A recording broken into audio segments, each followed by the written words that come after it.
Royal Enfield India के premium bike segment का बेताज बादशाह है। इसमें कोई डाउट नहीं है। 250 सीसी से ऊपर इंजन की जो बाइक हैं उनमें से 93% सेल्स अकेला रॉयल एनफील्ड करता है। अपने सभी कॉम्पिटिटर्स से ज़्यादा सेलिंग मार्जिन भी वही रखता है। आपने ये भी सुना होगा कि ज़्यादा कमाओगे तो नज़र लग जाएगी, जहाँ शहद होगा वहाँ मक्खियाँ भी आएंगी। अब इस प्रीमियम बाइक सेगमेंट पर नज़र हीरो और बजाज की पड़ गई है और इस बार इस सेगमेंट में घुसने की फुल तैयारी है। अब आपका सवाल होगा कि प्रीमियम बाइक सेगमेंट क्या है, तो आपको बता दूं कि 250 सीसी से ऊपर की गाड़ियाँ प्रीमियम सेगमेंट के अंतर्गत आती हैं। हीरो ने हार्ले डेविडसन के साथ में टाई अप किया है और कॉम्बिनेशन में एक बाइक निकाली है 440X। इसके साथ ही बजाज ने ब्रिटेन के ट्राइम्फ के साथ में टाई अप किया है और स्पीड 400 नाम से एक बाइक और निकाल दी गई है। ये कार्य 3 जुलाई एवं 5 जुलाई 2023 को हुआ और इसी के चलते आइसर मोटर, जो कि रॉयल एनफील्ड की पेरेंट्स कंपनी है, इसका शेयर एक दिन में ही 6% तक टूट गया था। अब बाजार में चर्चाएं हैं कि इन बड़े बड़े प्लेयर्स से हीरो और बजाज ने हाथ मिला लिया है, तो क्या ये बुलेट की बादशाह को टक्कर दे पाएंगे? अब सवाल ये है कि हीरो और बजाज के पास इतने सारे ग्राहक, इतना बड़ा मार्केट पहले से ही था, तो ये प्रीमियम बाइक सेगमेंट में जाना ही क्यों चाहते हैं? सभी को नमस्कार, प्रणाम। अगर आप चैनल पर पहली बार आए हैं तो प्लीज़ चैनल को सब्सक्राइब करें। आइए वीडियो की शुरुआत करते हैं। भारत के बाइक मार्केट को समझते हैं। इसको साधारण तरीके से समझने के लिए हमने 3 भागों में विभाजित किया है। वैसे भारत में कई प्रकार की बाइकें मिलती हैं, जैसे economy bike, street bike, commuter bike, sports bike, dirts bike, adventure या premium bike, super luxury bike. सबसे पहले हम इसको 3 भागों में बांट करके और 3 भागों में आसानी से समझते हैं। फर्स्ट नंबर पर रखते हैं एंट्री लेवल सेगमेंट, जहाँ पर 76 सीसी से 100 सीसी तक की बाइक मिलती हैं। फॉर एग्जाम्पल के लिए HF deluxe, Splendor plus, city 100 और TVS स्पोर्ट्स इत्यादि।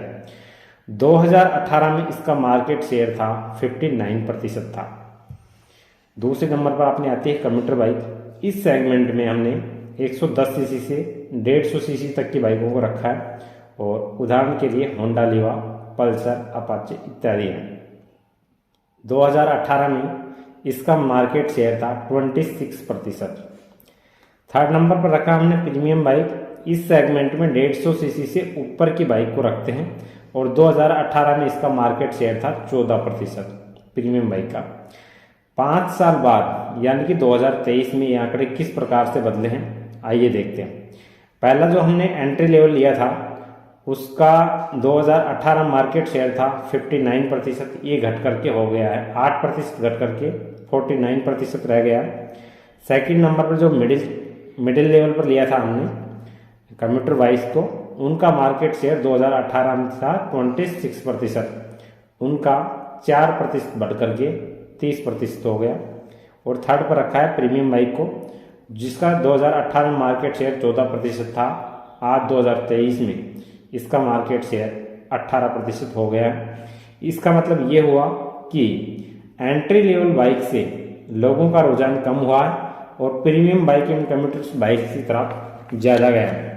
ऐसा क्यों हो रहा है, आइए समझते हैं। पहला है इंक्रीज डिस्पोजल इनकम। आपको पता होगा कि भारत दुनिया की 5वीं बड़ी इकोनॉमी है।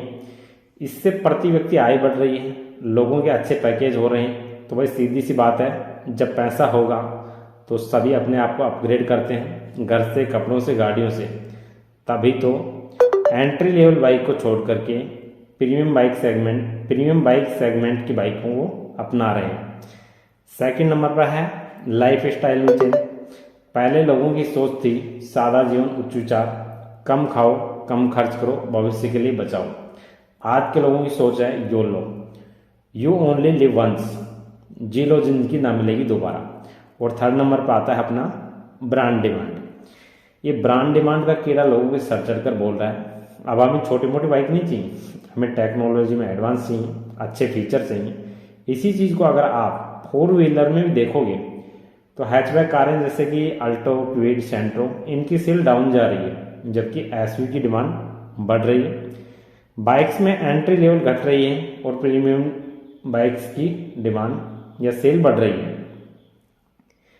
ये जो सेंटिमेंट चेंज हुआ है इसका इम्पैक्ट देखिए। बात करें अगर 2011 से 12 की, तो 250 सीसी से ऊपर की बाइक का रेशो था 1%, यानी कि ओवरऑल 1 लाख बाइकें बिकती होंगी। आज इसका मार्केट शेयर हो गया 8%, यानी कि पिछले 11 साल में 8 गुना हो गया है, यानी कि 8 लाख प्रीमियम बाइक 250 सीसी से ऊपर की बिक रही है। जब पहले 1 लाख गाड़ियां बिकती थी तो छोटा मार्केट समझकर हीरो और बजाज ने इसे इग्नोर कर दिया, लेकिन अब 8 लाख बाइक साल की बिक रही हैं तो कौन छोड़ेगा ऐसे मार्केट को। तो इसी चक्कर में बजाज एवं हीरो चाहते हैं कि इस प्रीमियम बाइक सेगमेंट में एंट्री करें। आखिर क्यों चाहते हैं, इसका कारण देखिए। D risk the portfolio. D risk का मतलब होता है कि आप किसी मार्केट को ऑलरेडी बाद से हो, लेकिन मार्केट ही सिकुड़ रखा है, मार्केट ही सिकुड़ रहा है। आप एंट्री लेवल बाइक के सिरमौर हो कि हमसे ज़्यादा कोई नहीं बनाता, तो इनको कोई लेता भी नहीं, बिकेंगे नहीं तो बर्बाद हो जाओगे। तो हीरो इन बजाज ने पोर्टफोलियो को डिरिस्क कर रहे हैं, यानी कि नया मार्केट तलाश रहे हैं। आपने देखा कि प्रीमियम बाइक का मार्केट 10 साल में 1 लाख से 8 लाख पहुंच गया है, अभी 16 लाख 24 लाख भी जाएगा। जैसे गाड़ी का पहिया शुरुआत में कम गति से घूमता है, उसके बाद में एक बार स्पीड पकड़ने के बाद में अच्छे से कितने चक्कर लगाता है आपको कोई नहीं पता। इसी तरीके से मार्केट में ऐसे ही जाएगा। थर्ड नंबर पर आता है अपना कस्टमर को रोकना। आप पहले स्प्लेंडर प्लस चलाते हैं, कुछ समय बाद में आपकी इनकम बढ़ेगी, इसलिए आप भी प्रीमियम सेगमेंट की तरफ जाओगे, और इनके पास ऐसा देने के लिए कुछ है नहीं, तो ये भी इसलिए प्रीमियम सेगमेंट में जा रहे हैं। इनके पास ऑप्शन है कि खुद की प्रीमियम बाइक लॉन्च कर ले, लेकिन इनकी प्रीमियम बाइक तो चलती नहीं है। बजाज ने KTM लॉन्च करी, चल रही है लेकिन बहुत अच्छा प्रदर्शन नहीं कर रही। होंडा ने CB350 लॉन्च करी थी तो बिल्कुल नहीं चल पाई। इंडिया का एक स्टार्टअप था क्लासिक लीजेंड, महिंद्रा के सहयोग से जावा लॉन्च करी थी। जब डिमांड थी तब प्रोडक्शन और एम्पा इशू आ गए थे, तो जब प्रॉब्लम सोल्व हुई तब लोगों से डिमांड ही चली गई। लेकिन रॉयल एनफील्ड ने अपना कुछ छोड़ा नहीं बचा। जब इन कंपनियों ने अपने आप पर रिसर्च की तो इनको समझ में आया कि हमारी इमेज ही ऐसी बन गई है कि हम छोटी एवं सस्ती बाइकें ही हैं, हम महंगी बेचने जाएंगे तो कोई लेगा ही नहीं।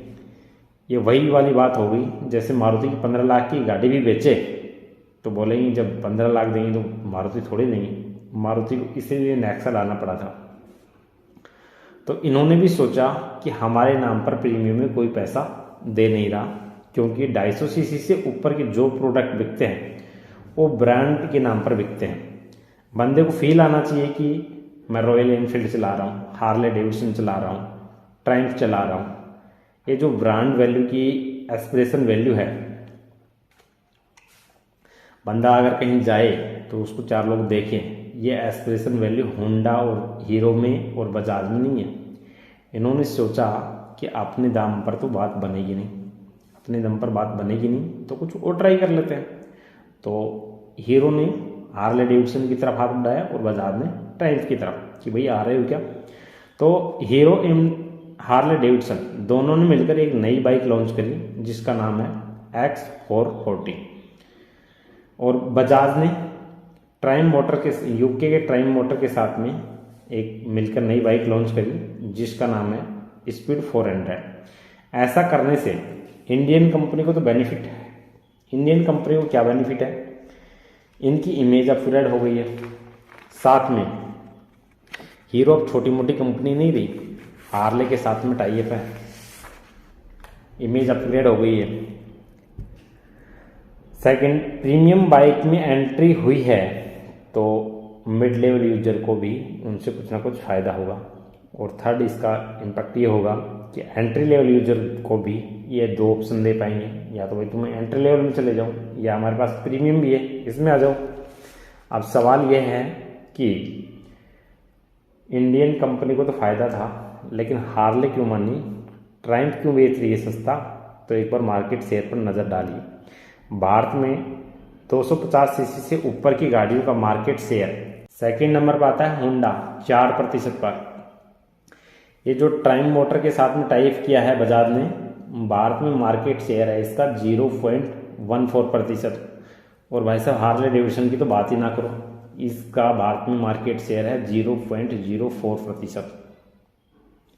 अगर आप साधारण भाषा में इसको समझो तो इस प्रकार है, अगर 250 सीसी से ऊपर की 10,000 बाइकें सेल होती हैं तो रॉयल एनफील्ड अकेला 9,300 बाइक बेचता है, होंडा 400 बाइकें बेचता है, ट्रायम्फ मोटर 14 बाइकें बेचता है और हार्ले डेविडसन आपका मात्र 4 बाइक बेचता है।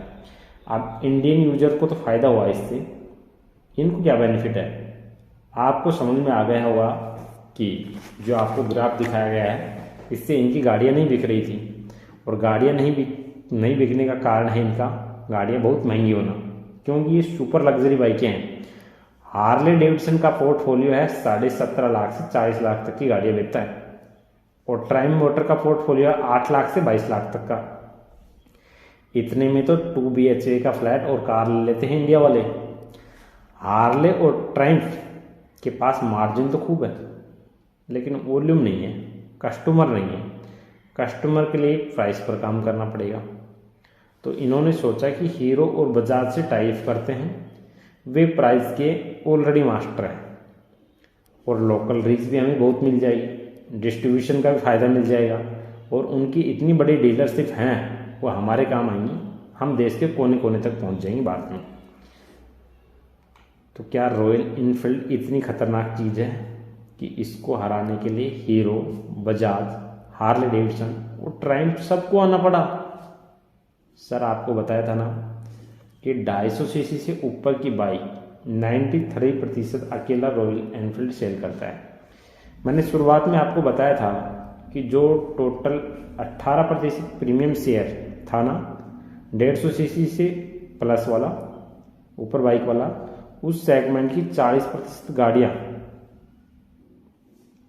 रॉयल एनफील्ड अकेला बेचता है, उसमें 30% मार्जिन रखता है जो आसपास किसी का भी नहीं है। अब रॉयल एनफील्ड ने क्या किया कि इन्होंने प्रीमियम चीज़ बनाई और 2 लाख के अंदर अंदर बना दी। स्टार्टिंग मॉडल इनका हो जाता है शुरुआत में 1.5 से 2 लाख में चालू हो जाता है। इसमें लग्जरी प्लस ठीक ठाक बजट में मिल गई आपको, लग्जरी बाइक मिल गई और बजट पे आपका 1.5 से 2 लाख में आपको चालू मिल गई। ऐसा भी नहीं है कि सस्ती है, लेकिन हार्ले और ट्रायम्फ से तुलना करोगे तो वैसे बिल्कुल सस्ती ही है। रॉयल एनफील्ड ने 1950 के आसपास लॉन्च हुई थी, और स्पेशली उस समय इंडियन आर्मी के लिए ही लॉन्च करी गई थी, वही चलाते थे इसको। तब से ही लोग इसके डग डग डग डग की आवाज़ के दीवाने हैं। और डीलर नेटवर्क तो इन्होंने इतना अच्छा फैला दिया है बहुत ज़बरदस्त तरीके से। अब भारत में किसी युवा को लग्जरी बाइक लेने की इच्छा हुई, हार्ले जितना उसका बजट नहीं है, स्प्लेंडर को वो चलाएगा नहीं, उसकी इच्छा है स्प्लेंडर को चलाएगा नहीं, हार्ले की इतना बजट नहीं है, तो सब कोई बीच की चीज़ है क्या? तो रॉयल एनफील्ड वालों ने कहा कि आओ हमारे यहाँ पर आपके बजट के अनुसार चीज़ मिल जाएगी। हार्ले एवं ट्रायम्फ मोटर्स क्या कर रही हैं, कैसे कर रही हैं, क्यों कर रही हैं, ये तो आपको अब तक सब कुछ समझ में आ गया होगा। अब ये भारत में अच्छे से एंट्री कर पाएंगी या नहीं कर पाएंगी? क्या रॉयल एनफील्ड अब बर्बाद हो जाएगी? सभी को अपनी अपनी ओपिनियन के हिसाब से जवाब देना है। मेरे अनुसार 2-3-5 साल तक तो रॉयल एनफील्ड को बहुत ज़्यादा फर्क पड़ेगा नहीं।